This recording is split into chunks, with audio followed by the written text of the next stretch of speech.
Gaafan kaaniitiniin aboona wayii naasoq nama abootiniin qalbii tiyyatana kagabbanees bar katamaa kana keessa yoo deeman dubartiin tun durri isiillee shayxaana duubni isiillee shayxaana yoo wanni akkasii isinitti argame lubbuu keessan keessatti fedhiin argamte galaa jaartirra bu'aa ji'a rasuulli rabbi alayhi salaatu wassalaam qalbiin gaggabanoyti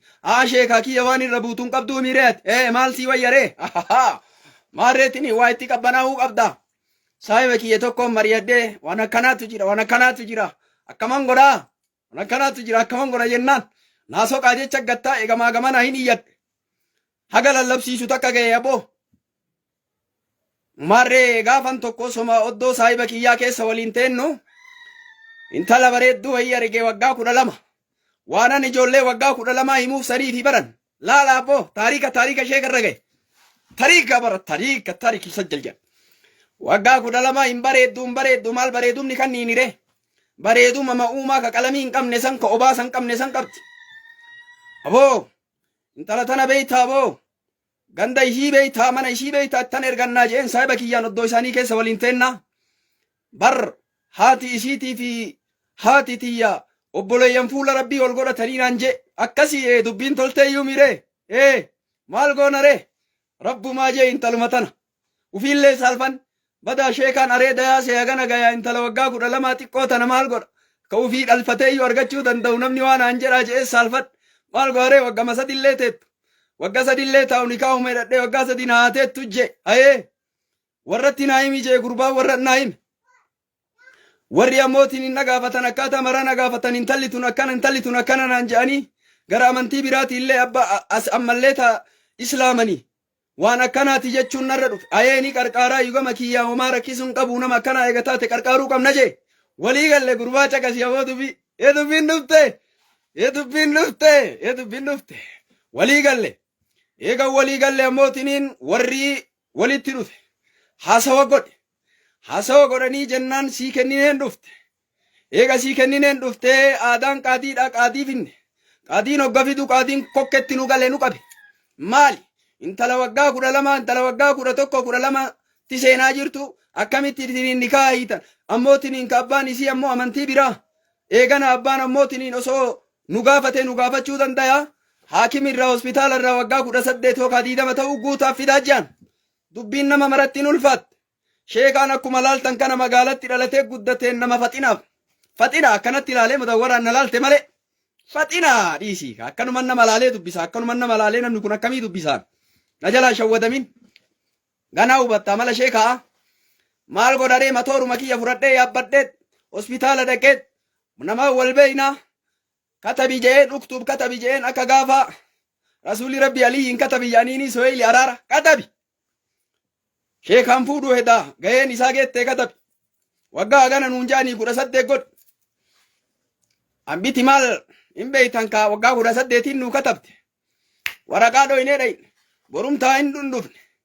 qallichi ni ajaa'ibe akkamitti dubbiin akkana taati qaxxaamuratti deemne kaa qaxxaamura dafnee itti dhayne rabbiin nuun hafise eeganaatiin intala san ammalleetiin nikaa hidhan gaafan nikaa hidhannee gallumaallee sheekaan jette abboo durriyyeen magaalaa roobe in argateere intala uffata wayitaan bitu arganii na jala deemti xiqqoodha akkanatti harka qabadhaa deemaa iyyuu bara ijoollee daa'imaa waan harka qabadhee deemu maaltuun 00dha jee ummanni akka kennaan beeytanii miree 00 argate sheekaan je'an in kolfitanii go'a ganaa kolfitanii 00 jee ummanni akkasumatti osomaa teennu mucayyoon kutaa 3 tamaarti madda walaabuu kana kutaa 3 kiiloomeetirri isiin guddaan takka asfaaltii irra ol hin baane uffata bitachuuf qaniisan na waliin ol baate hin beeytu maarree gaafan kaan ammootiin inni kaa hidhadhee gagalee bira taa'ee saayibni kiyya tokko na dawwalee sheekaa kiyya waan zamanni itti jiru quban qabdu ati darasummaa dhufte bukkuree ijoollee daa'imaa ammallee jettee biran taa'ini namni durbaan xiqqaa jedhe ijoollee xiqqoo namni durbaan xiqqaa jedhe innuu xiqqaa naan jedhe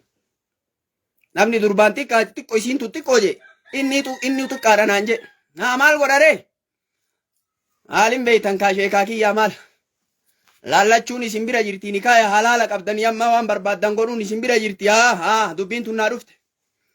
dhugama jettee ijoollee bira taa'uun hin barbaachisu meeshaan qoratuu barbaachisaa jedhe meeshaan qoratamuun barbaachisaa jedhe abosheen illee gaafa kaanii akkuma kaan sheekonni baraatini waan kitaaba keessa jira bara akkaataa dubartii wanni martuu dubartiin waan beektu seetanii ni jira.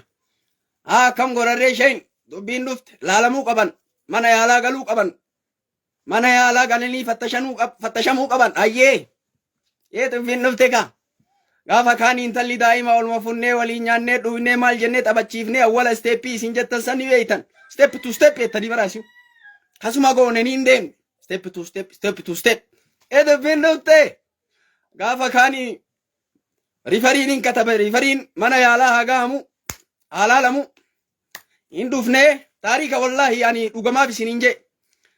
mana yaalaa geessine mana yaalaan beeytan kaanii miti isin kana bichaan ka dhukkubaa bichaan beeytanii mana yaalaa ka dhukkubaa bichaan beeytanii hire mana yaalaa finne ogguun finnu kanaa imimmaanuma buusuu jalqaban in shakkeene maaluma taateen tallitummaa boottisi oduu duraan quba qabna maal quba qabna dubartiin abbootiniin durbummaa qabdu maalleetiniin nama harkaa tattaaffatti qabanii hin dandayan girgiddan nama buufti jechaa dhagaye maarree kookaa laslaasaa nama harka gaggabdi laslaasaa wayiillee bituun barbaachisaa jechuun kana seenaa duraan mataa keessaa qabna ka sheekaan kiyya maal godharee mukkuree fayyaalessi kiyya akkuma jiruun jira intalli intala daa'imaa dhugattuun harkattan gaggabdii maalan godhuu qabna laslaasaa ambi jette san bituu qabna afaanitti qabuu qabna mirindaa tokkoo fi ispiraayitii tokko bitanneet laa ilaaha illallah gaafuma achi kaahee intalli imimmaan jalqabde tariikaa barat tariik wallaahi kolfaan duuta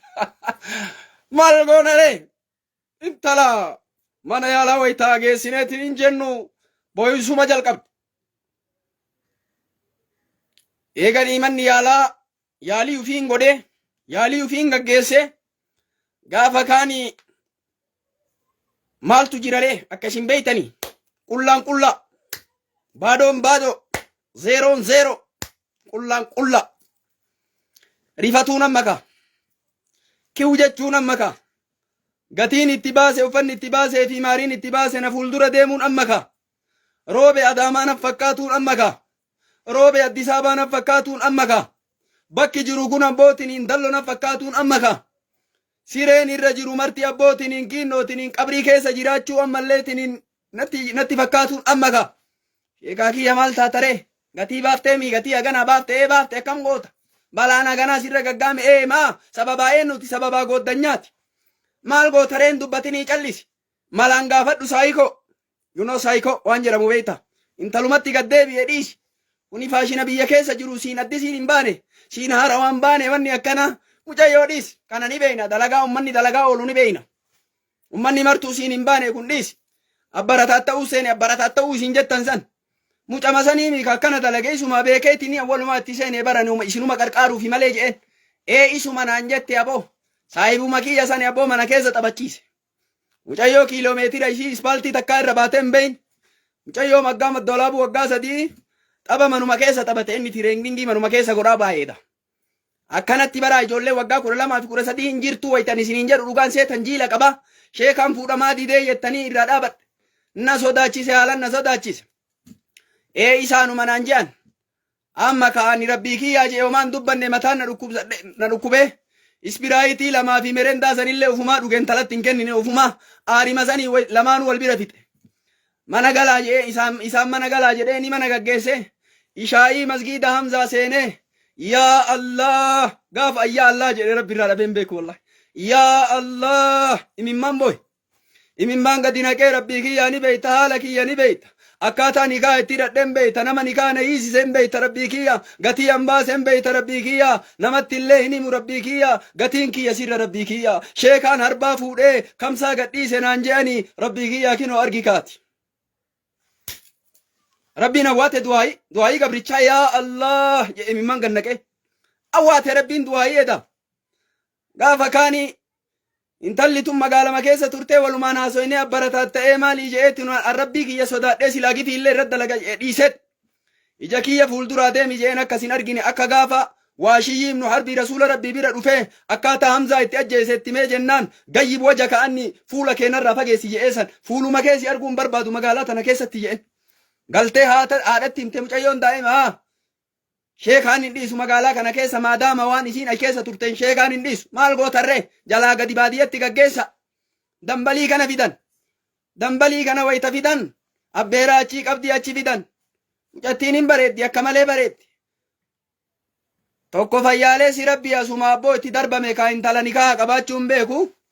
bute wallaahi quballee hin qabu jedhan bute jalli itti bareeddee cinnaan karaa qabe eegana dubbiin dhagahamte intala nikaayaa butee bar jechaan dubbiin dhagahamte